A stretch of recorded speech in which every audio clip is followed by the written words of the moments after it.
Our children are living in the most intensely stimulating period in the history of the Earth.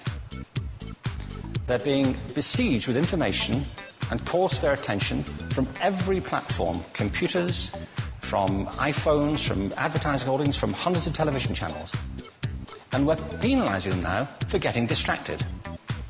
From what? Boring stuff. At school, for the most part. It seems to me not a coincidence, totally, that the incidence of ADHD has risen in parallel with the growth of standardised testing. We're getting our children through education by anaesthetising them. And I think we should be doing the exact opposite. We shouldn't be putting them asleep. We should be waking them up to what they have inside of themselves.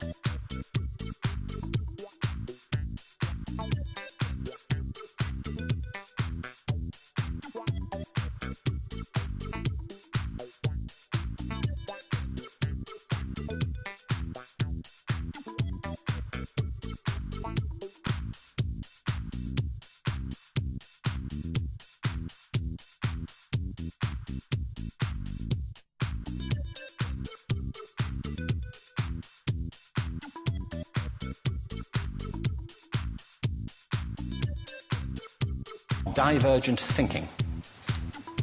Published a couple of years ago. Divergent thinking isn't the same thing as creativity. I define creativity as the process of having original ideas that have value. Divergent thinking isn't a synonym, but it's an essential capacity for creativity. It's the ability to see lots of possible answers to a question, lots of possible ways of interpreting a question, to think what Edward de Bono would probably call laterally, to think not just in linear or convergent ways, to see multiple answers, not one.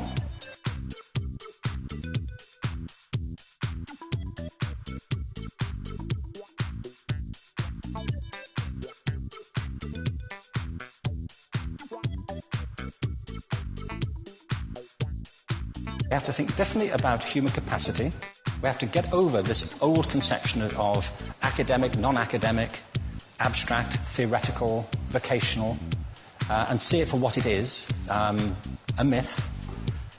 Secondly, we have to recognise that most great learning happens in groups, that collaboration is the stuff of growth.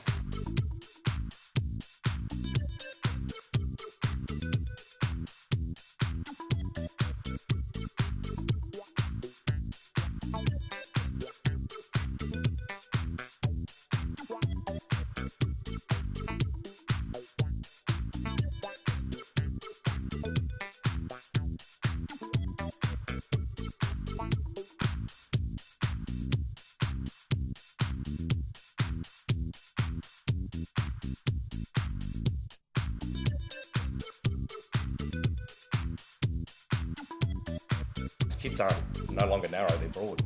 They're no longer shallow, they're deep. The only thing is that when they're engaged in learning, they learn about the stuff that they want, not necessarily the stuff we want to teach them. And I don't think necessarily that that's a bad thing. I think it's more the way we teach and the way we engage kids is about how we teach them, as opposed to social media being a problem or YouTube or whatever. The richness of the media. If you want your kids to sort of find out about Martin Luther King, they can read the I Had a Dream speech, or they can go to YouTube and watch it. I think this is what's happening to society.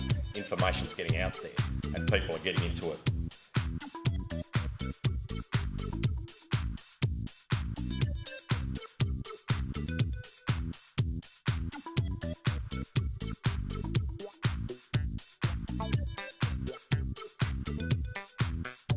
Together, these things all kind of tie together. We need this choice. We need choice in how we compete. We need to be able to challenge people. And then we need to recognize that students can fail and build that failure into how we create our systems. So hopefully, we'll see this revolution going on in our classrooms and in classrooms across the country. Like I say, there's thousands of classrooms doing this across the United States. Thank you.